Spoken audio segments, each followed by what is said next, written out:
le système de rémunération et le performance management system, il influe à la fois sur les collaborateurs, il influe sur la manière dont se comportent les collaborateurs et il influe également sur la manière dont les clients interagissent avec nous. Donc pour moi, la direction générale dans une entreprise, elle doit toujours avoir ça en tête. D'abord parce que c'est créateur de valeur, parce que cette stratégie des ressources humaines, elle influe sur la stratégie et sur les résultats du business. Il faut sans cesse la remettre en question parce que ce qu'on fait évolue et notre environnement évolue. La commission en Europe, on pourrait dire diminue un peu, dans le sens, soit elle est remplacée par d'autres systèmes de primes sur objectif, de bonus, ou alors elle est au moins combinée. On est un peu moins sur de la commission pure. Et on voit bien qu'en fonction du type de produit sur lequel on se situe, on ne va pas être dans les mêmes, dans les mêmes proportions. Donc ici, on est plutôt de l'ordre de 90-10, donc 90 fixe, 10 variables sur le parfum et cosmétique, 80-20 sur la mode, et on pourrait dire 70-30 sur l'horlogerie, joaillerie. Se laisser la possibilité de créer un système assez flexible pour qu'on puisse le faire évoluer. Et donc si on ne se laisse pas dans le système qu'on pense un peu de marge de manœuvre, de flexibilité, on se retrouve, quand on veut changer, parce qu'il y a du multicanal qui est arrivé soudainement, à avoir un projet énorme qui prend un an à mettre en place, et le business, il va plus vite que ça en fait. Il me semble. Donc, par exemple, chez Nespresso, nous, on a pris un virage, mais qui n'est pas définitif. Ce que vous avez dit, la flexibilité, c'est importante. C'est qu'on a dit que la partie quantitative, on la voyait plutôt sur. Je parle vraiment du bonus individuel.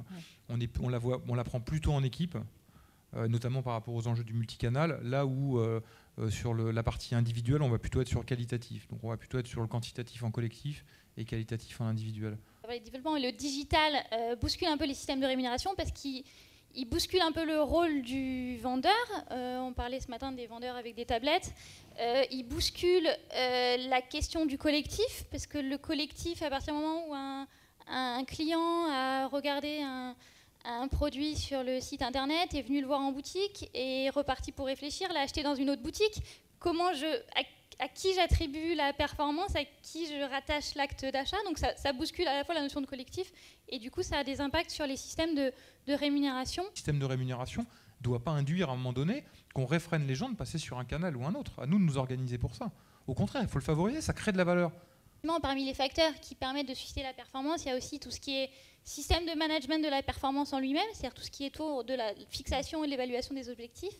Il y a donc évidemment un rôle assez fort du manager de ces équipes de vente sur la façon dont il les accompagne, dont il les suit, dont il les évalue.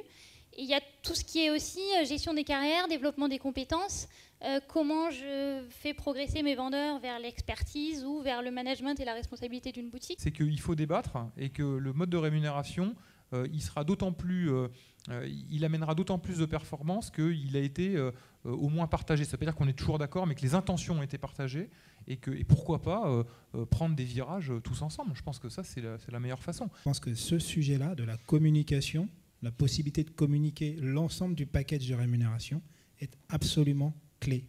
Tous les collaborateurs doivent savoir comment ils vont être rémunérés et quel sera le montant éventuellement. Ou en tous les cas, est-ce qu'ils ont accès à la même équité en termes de rémunération? Les maisons de luxe ont des croissances très fortes, souvent des croissances à 2 chiffres. Derrière, évidemment, il n'y a pas de budget d'augmentation à 2 chiffres, et loin de là. Et je pense que les salariés, une partie de l'insatisfaction vient du fait qu'ils voient des performances d'entreprise très fortes et derrière des rémunérations qui évoluent comme le marché évolue en fait quelque part.